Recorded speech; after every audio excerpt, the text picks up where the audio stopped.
శరన్నవరాత్రుల విశిష్టత గురించి తెలుసుకుందామండి. హిందువులు జరుపుకునే ముఖ్యమైన పండుగలలో దసరా ఒకటి. ఆశ్వయుజ శుద్ధ పాడ్యమి నుండి ఆశ్వయుజ శుద్ధ నవమి వరకు 9 రోజులు దేవీ నవరాత్రులు, 10వ రోజు విజయదశమి కలిసి దసరా అంటారు. చెడు మీద మంచివి సాధించిన విజయానికి గుర్తుగా ఈ పండుగను విజయదశమి అని పిలుస్తారు. ముందు నవరాత్రులు దుర్గా పూజ ఉంటుంది. విజయదశమి రోజున చరిత్ర ప్రకారం రాముడు రావణునిపై గెలిచిన సందర్భమే కాక, పాండవులు వనవాసం వెళ్తూ జమ్మి చెట్టుపై తమ ఆయుధాలను తిరిగి తీసిన రోజు. ఈ సందర్భంగా రావణ వధ, జమ్మి ఆకల పూజ చేయటం ఆచారం.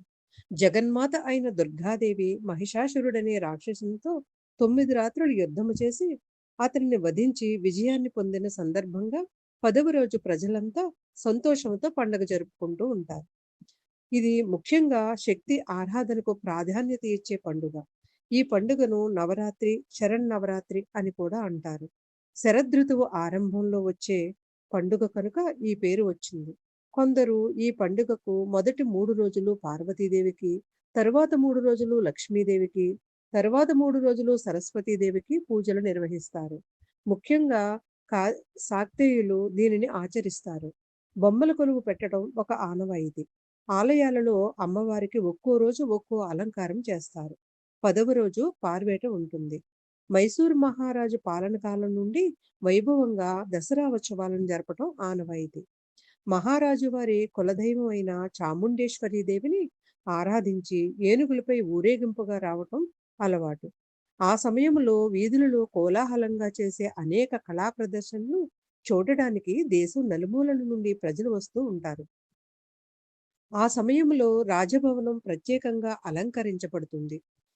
దసరాను దుర్గా పూజ పర్వదినంగా బెంగాలీయులు జరుపుకుంటారు. ఆ సప్తమి, అష్టమి, నవమి తిథులలో దుర్గామాతకు పూజ చేసి 9వ రోజున కాళికామాతను దర్శిస్తారు. ఆ రోజు కాశీమాతను, కాళీమాతను లక్షలాది మంది దర్శించటం విశేషం. 9 రోజులు రాష్ట్రమంతా హరికథలు, పురాణ శ్రవణం లాంటి కార్యక్రమాలు నిర్వహిస్తారు. చివరి రోజున దుర్గామాతను హుగ్లీ నదిలో నిమజ్జనం చేస్తారు. ఆ రోజున నదీ తీరంలో కుమారి పూజలు చేయటం బెంగాలీల ప్రత్యేకత. నవరాత్రుల్లో పురాణ గాథ ఒకటుందండి.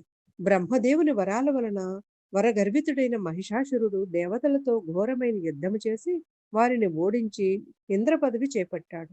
దేవేంద్రుడు త్రిమూర్తులలో ఘోర మొరపెట్టుకొనగా మహిషాసురునిపై వారిలో రగిలిన క్రోధాగ్ని ప్రకాశవంతమైన తేజముగా మారింది. త్రిమూర్తుల తేజము కేంద్రీకృతమై ఒక స్త్రీ రూపమై జన్మించింది.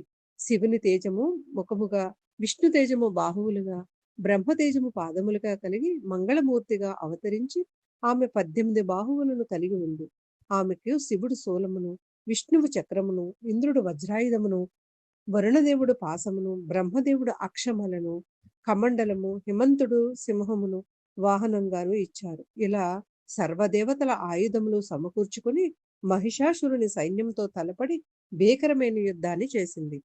మహిషాసురుని తరపున యుద్ధానికి వచ్చిన ఉదద్రుడు, మహాహవుడు, అసులోముడు, భాష్కలుడు, బిడాలుడు మొదలైన వారిని సంహరించిన తరువాత మహిషాసురునితో తలపడింది. ఈ యుద్ధములో ఆ దేవి వాహనమైన సింహము శత్రువులను చీల్చి చెండాడింది.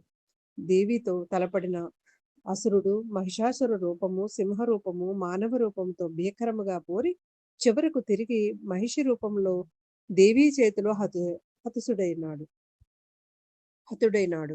ఈ విధంగా అప్పటి నుండి మహిషిని సంహరించిన దినము దసరా పర్వదినంగా పిలువబడింది. అదే విజయదశమి కూడా.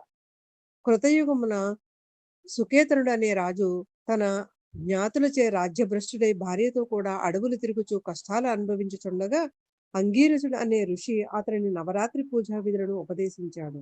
అతడు మహర్షి చెప్పిన విధముగా పూజ చేసి మరలా తన ఐశ్వర్యమును పొందినని ఇతిహాస కథ కూడా ఉంది. ఈ కథను బట్టి ప్రజలు దుర్గా, లక్ష్మీ, సరస్వతి వీరిలో ఒక్కొక్క దేవిని 3 దినములు పూజింతురు. ఈ 9 రాత్రుల యందును ఆ దేవతను పూజించుటకు వీలు కానిచో చివరి రోజైన నవమి నాడు విద్యాపీఠమున పుస్తకములను పెట్టి దేవీత్రయమును కల్పవిధి ప్రకారము పూజింతురు. అట్లు పూజించుటచే ఆ దినము మహానవమి అనియు, సరస్వతీదేవిని పూజించుటచే సరస్వతీ పూజా దినము అని ఆయుధములను పెట్టి పూజించుటచే ఆయుధ పూజ దినము అని చెప్పబడును. మరునాటి దశమి తిథికి విజయదశమి అని పేరు.